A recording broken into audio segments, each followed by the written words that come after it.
मेरी झोपड़ी के भाग आज खुल जाएंगे, राम आएंगे।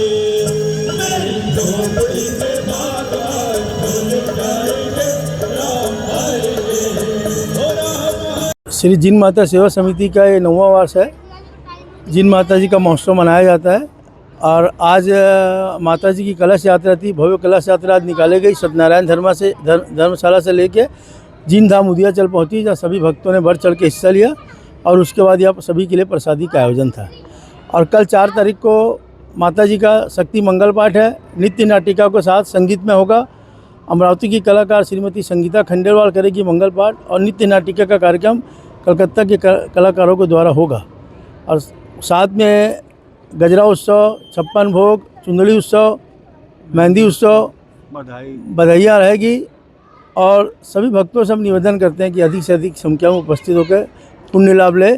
और रात्रि 8 बजे के बाद महाप्रसादी का आयोजन है। सभी लोग से निवेदन है कि महाप्रसादी में अवश्य पधारें। पूरा कार्यक्रम कहाँ पर हो रहा है? उदियाचल, राजेश अग्रवाल।